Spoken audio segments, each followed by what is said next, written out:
तो दोस्तों आज की कहानी उत्तराखंड के ज़िला चमोली की है और ये कहानी है साल 2020 की। दोस्तों उत्तराखंड का एक ज़िला है चमोली। इसी चमोली ज़िले का एक गांव है जो कि गांव ज़्यादा बड़ा नहीं है। फ़िलहाल छोटा सा ही गांव है और पहाड़ी इलाकों के आसपास है, जंगलात एरिए में है। लिहाजा इस गांव में ज़्यादा घर भी नहीं थे, ज़्यादा से ज़्यादा 20-25 ही घर थे और घर काफ़ी दूरी पे थे। इस गांव के अंदर आने और जाने का मात्र एक ही रास्ता था। लिहाजा आपको बता दें कि इस गांव में जो आने और जाने का रास्ता था, उस रास्ते के मेन नुक्कड़ पे सीसीटीवी कैमरे भी लगे हुए थे। फिलहाल साल 2020 में एक चोर इस गांव में घुस जाता है। होता यह है कि चोर एक घर में घुसता है और फिर चोरी करता है। तकरीबन 3 लाख रुपए, सोने के कुछ गहने और पायले चांदी की चुरा लेता है। उसके बाद रात के 3 बजे वह घर में से चोरी कर कर बाहर आ जाता है। फिलहाल वो सोचता है कि अभी तो रात ही है, क्यों ना एक दो घर में और चोरी कर लूं। तभी वो एक विधवा महिला के घर में घुस जाता है चोरी करने के लिए। लिहाजा विधवा महिला के घर में दो कमरे, एक बारामदा और एक किचन था। विधवा महिला जो थी वो ज़्यादा बुजुर्ग नहीं थी, ना बड़ी बूढ़ी थी। वो खूबसूरत नौजवान थी और वो महिला बहुत खूबसूरत थी। लिहाजा वह अपने कमरे में सो रही थी। अब चोर जब विधवा महिला के घर में घुसता है तो वह इधर देखता है उधर देखता है, तो चोर को कुछ भी नजर नहीं आता है। लिहाजा होता यह है कि वो चोर इधर उधर देखता हुआ उस विधवा महिला के कमरे में चला जाता है जहां वो महिला सो रही थी।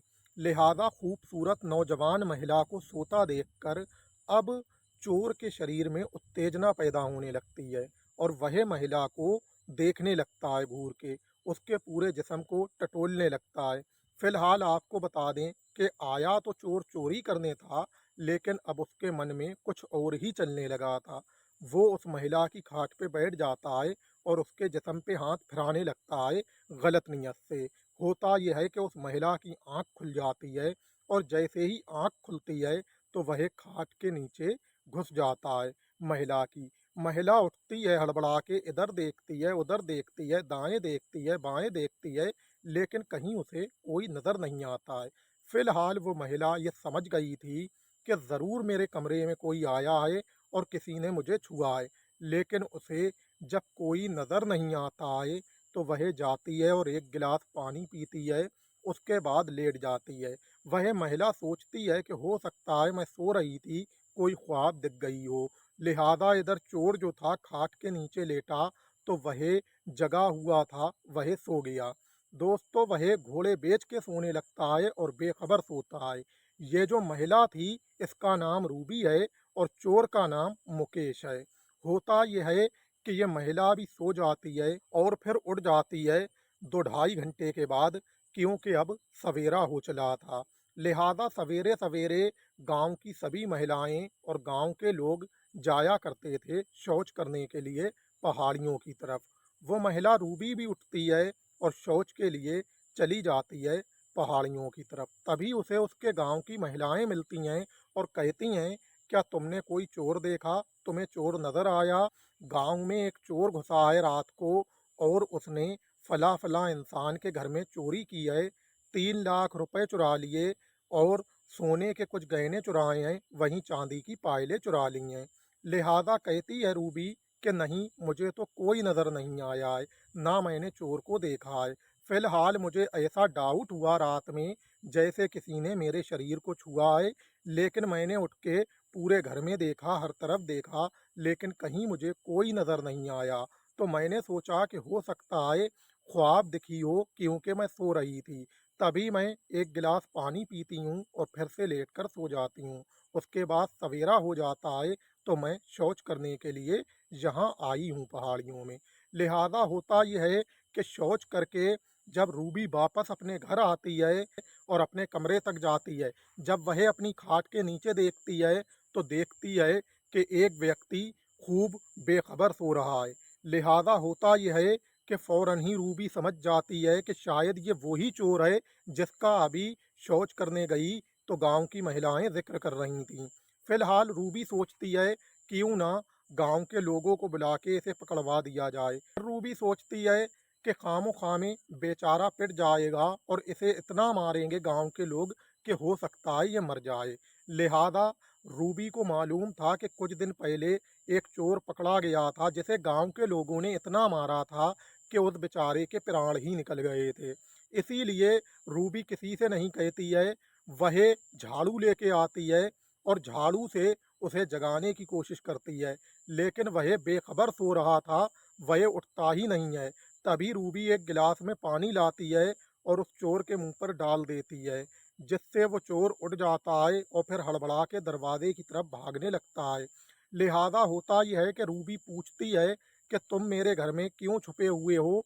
तुम्हें चारों तरफ लोग पूछ रहे हैं। अभी शौच करने गई थी तो महिलाएं भी कह रही थी कि गांव में चोर आया है और फला फला इंसान के घर में से 3 लाख रुपए और सोने के गहने और कुछ पायले चांदी की चुरा ली हैं। वो चोर कहता है, नहीं, मैंने तो सिर्फ 10,000 रुपए चुराए हैं और सोने की एक अंगूठी चुराई है और 2 पायले चांदी की। इसके अलावा मुझे कुछ नहीं मिला है। तुम्हारे गांव के लोग झूठ बोल रहे हैं कि 3 लाख रुपए चुराए हैं। लिहाजा रूबी कहती है कि अब तुम घर में से निकल जाओ। तभी वो चोर कहता है मुकेश कि नहीं, अब मुझे यहीं छुपा रहने दो, रात होने पर मैं चला जाऊंगा। फिलहाल वह उस महिला के हाथ पैर जोड़ने लगता है और उसके पैर पकड़ लेता है। रूबी भी कहती है कि ठीक है, तुम ठहर जाओ, रात होने पर चले जाना। होता यह है कि अब रूबी उससे कहती है कि तुम दूसरे कमरे में बंद हो जाना कुछ देर के बाद, क्योंकि यहाँ गांव की महिलाएं मेरे पास आती रहती हैं, मैं तुम्हें कहाँ छुपाऊंगी। इतने में ही रूबी को घर के दरवाजे पर शोर शराबे की आवाज़ें सुनाई देती हैं, जिसके बाद रूबी तुरंत घर के बाहर निकल के दरवाजे पे आती है तो कोई व्यक्ति भाला लिए, कोई लाठी लिए, कोई शमशेर लिए चला आ रहा था। लिहाजा रूबी के पास आकर गांव के लोग कहते हैं कि भाभी, तुमने क्या किसी चोर को देखा है? अपने गांव में एक चोर आया है और फला फला इंसान के घर में से उसने 3 लाख रुपए चुराए हैं और एक सोने की अंगूठी चुराई है और 2 पायले चांदी की चुरा ली हैं। लिहाजा कहती है रूबी कि नहीं, मैंने तो किसी चोर को नहीं देखा है और ना मेरे घर में आया है। फिलहाल गांव के लोग कहते हैं कि वो चोर गांव में ही कहीं छुपा हुआ है। तो रूबी कहती है कि आखिर चोर क्यों गांव में छुपेगा, वो तो चोरी करके चला गया होगा। हाल गांव के लोग कहते हैं कि गांव में आने और जाने का मात्र एक ही रास्ता है और उस रास्ते के नुक्कड़ पे सीसीटीवी कैमरे लगे हुए हैं। उन कैमरों की रिकॉर्डिंग में चोर गांव में घुसा तो है लेकिन वापस नहीं गया है। वह यहीं कहीं गांव में किसी के घर में या फिर पहाड़ियों में छुपा हुआ है। लिहाजा रूबी कहती है कि अगर मुझे दिखेगा तो मैं बता दूंगी। फिलहाल वह कहकर चले जाते हैं। उसके बाद रूबी घर में आती है और कहती है कि तुम्हें गांव के तमाम लोग लाठी और भाले और शमशेर ढूंढते फिर रहे हैं। लिहाजा रूबी कहती है कि तुम यहाँ से चले जाओ, नहीं तो तुम्हारे साथ साथ मैं भी पकड़ी जाऊंगी और गांव के लोग मुझे भी मार देंगे और मेरी बदनामी भी होगी। तो वो चोर कहता है, नहीं, अभी तो मैं छुपा हूँ, अगर घर के बाहर निकला तो वाकई पकड़ा जाऊंगा। फिलहाल वह उस महिला के हाथ पैर जोड़ने लगता है और कहता है, मुझे प्लीज छुपा लीजिए। तभी रूबी कहती है कि मैं तुम्हें कहाँ छुपाऊं, गांव की महिलाएं आती जाती रहती हैं, अभी थोड़ी बहुत देर में महिलाएं आ जाएंगी, फिर मैं तुम्हें कहाँ छुपाऊंगी। लिहाजा वह चोर लगातार रूबी के हाथ पैर जोड़ता है। तो रूबी कहती है, ऐसा करो, तुम दूसरे कमरे में चले जाओ और मैं बाहर से ताला डाले देती हूँ। अगर कोई आएगा तो मैं कह दूंगी कि ये कमरा तो बंद कर रखा है, इसका कोई मकसद ही नहीं बनता, मैं अकेली ही घर में रहती हूँ। फिलहाल होता यह है कि रूबी के बताए तरीके पे चलता हुआ चोर मुकेश उस कमरे में चला जाता है और जनाब रूबी जो है बाहर से ताला डाल देती है। उसके बाद किचन में नाश्ता पानी बनाने में लग जाती है। वह नाश्ता पानी बनाती है तो सोचती है क्यों ना इस बेचारे को भी दे दूं नाश्ता, क्योंकि ये भी भूखा होगा, रात का यहाँ पे लेटा हुआ है। रूबी चाय नाश्ता बनाती है और फिर कमरे का ताला खोल के मुकेश चोर को भी दे देती है और कहती है खा लो। लिहाजा मुकेश चोर खा लेता है। अब जनाब थोड़ी ही देर में आ जाती हैं कुछ औरतें। इधर कमरे में रूबी ताला डाल चुकी थी। लिहाजा औरतें आती हैं और रूबी से बातचीत करती हैं और कहती हैं, रूबी, तुम्हें पता है कि गांव में चोर आया हुआ है और वह गांव से अभी गया नहीं है, गांव के ही किसी घर या पहाड़ियों में छुपा हुआ है। फिलहाल रूबी कहती है, मुझे तो नहीं है पता और ना ही मैंने चोर को देखा है। लिहाजा वो औरतें कहती हैं कि तुमने घर के कमरे में ताला क्यों डाल रखा है। तो वो कहती है कि वैसे भी घर बड़ा है और मैं तो एक ही कमरे और बरामदे में रह पाऊंगी, अकेली हूँ, लिहाजा मेरे लिए वो कमरा फालतू है, इसीलिए मैंने उसमें ताला डाल दिया है। यह है कि गांव की औरतें आपस में और कुछ बातें करती हैं रूबी से, उसके बाद चली जाती हैं। फिलहाल जब औरतें चली जाती हैं तो रूबी बताती है मुकेश चोर को कि अभी भी औरतें आई थी और कह रही थी कि गांव में एक चोर आया हुआ है और वह गांव से निकला नहीं है, लिहाजा वह गांव के ही किसी घर या फिर पहाड़ियों में छिपा हुआ है। अब जनाब मुकेश घबरा रहा था और रूबी के हाथ पैर लगातार जोड़ रहा था और कह रहा था कि प्लीज मुझे बचा लो। होता यह है कि अब दिन बीत जाता है, शाम हो जाती है। अब शाम को तो कोई औरतें रूबी के पास आती जाती भी नहीं थी, लिहाजा रूबी जो है खाना बनाती है और फिर चोर मुकेश को कमरे का ताला खोलकर बाहर निकाल लेती है और फिर ये दोनों ही साथ साथ खाना खाते हैं। और रूबी कहती है कि तुम ऐसा काम क्यों करते हो, अब तुम चले जाना, फिलहाल रात हो जाए तो तुम निकल जाना, वरना गांव के लोग तुम्हें मार देंगे और मेरी भी बदनामी होगी और हो सकता है तुम्हारे साथ साथ मुझे भी मार दें। होता यह है कि जब वह खाना खा पी लेता है तो रूबी कहती है कि तुम चोरी क्यों करते हो, तुम ऐसा काम मत करा करो, मेहनत मजदूरी करा करो। लिहाजा वह चोर बताता है कि दरअसल मुझसे थोड़ी गलती हो गई है और मैं कुछ पैसे लेकर दूसरे के जुए में हार गया हूँ। अब उन पैसों को भरने के लिए मैं चोरी करने निकल पड़ा हूँ। फिलहाल रूबी कहती है कि ये काम छोड़ दो, ये गलत है। लिहाजा रूबी पूछती है कि तुम कब के यहाँ सो रहे थे। तो वह बताता है कि तकरीबन मैं आधी रात को यहाँ आ गया था। तभी रूबी कहती है कि ये बताओ कि रात को तुम मुझे टच कर रहे थे और मेरे शरीर पे हाथ फिरा रहे थे, किस मकसद से फिरा रहे थे और किस नीयत से फिरा रहे थे। फिलहाल वो चोर मुकेश हाथ पैर जोड़ता है और रूबी से माफ़ी मांगने लगता है और कहता है कि जी हाँ, हाथ फिराया था और जनाब गलत नीयत से फिराया था, लेकिन अब तो तुम मेरे लिए बहुत कुछ हो, और वह माफ़ी मांगने लगता है। लिहाजा रूबी कहती है कि मुझे डाउट हुआ था कि मुझे किसी ने ज़रूर छुआ है, लेकिन मैंने जब चारों तरफ उठ के देखा और कोई नज़र नहीं आया, तो मैंने सोचा कि हो सकता है मुझे ख्वाब दिखी हो, क्योंकि मैं सो रही थी। तभी मैं एक गिलास पानी पीकर सो गई थी, लेकिन अब मेरी समझ में आ गया है कि तुम्ही ने मेरे शरीर पे हाथ फिराया था और गलत नीयत से फिराया था। फिलहाल मुकेश कहता है हाँ, मुझसे गलती हो गई, मुझे माफ़ कर दो।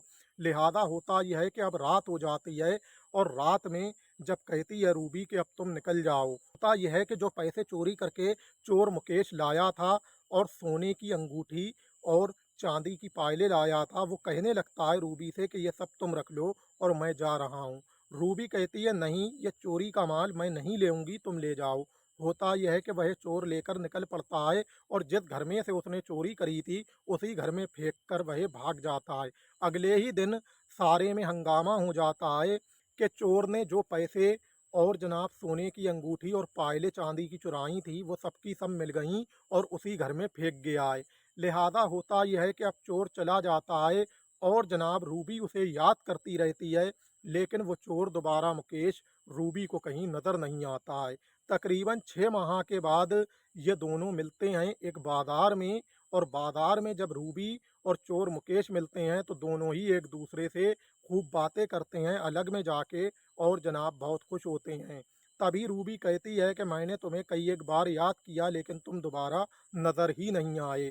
तो वो कहता है कि मैं मेहनत मजदूरी करने के लिए बाहर चला गया था शहर में, ताकि मेहनत मजदूरी करके पैसे भर सकूं। फिलहाल मैं कल ही आया हूँ। लिहाजा होता यह है कि अब रूबी और वो चोर मिलने जुलने लगते हैं। इसके बाद साल 2023 में रूबी और चोर मुकेश ये दोनों ही शादी कर लेते हैं। तो दोस्तों ये थी पूरी कहानी चोर मुकेश की, कि गया था चोरी करने और उसे चोरी की जगह मिल गई गिफ्ट में एक खूबसूरत पत्नी। ये थी चोर की किस्मत। लिहाजा पूरी कहानी आपके सामने मुकेश चोर की रख चुका हूँ। कहानी अच्छी लगी हो तो लाइक करना, सब्सक्राइब करना, हो सके तो दोस्तों में शेयर भी कर देना। फिलहाल अब आप लोग ये सोच रहे होंगे कि आखिर कहानी सुनकर हमारा क्या फ़ायदा हुआ। तो आपको कहानियाँ सच्ची घटनाओं की गुलजार खान यूट्यूब चैनल के माध्यम से इसलिए सुनाता हूँ कि आपकी जानकारी बढ़े और आपकी नॉलेज बढ़े और आप सतर्क और जागरूक हो सकें। तो दोस्तों अगले ब्लॉग में आप लोगों से बहुत जल्द ही मिलूंगा इंशाअल्लाह। जब तक के लिए इजाज़त दीजिए। खुश आमदीद।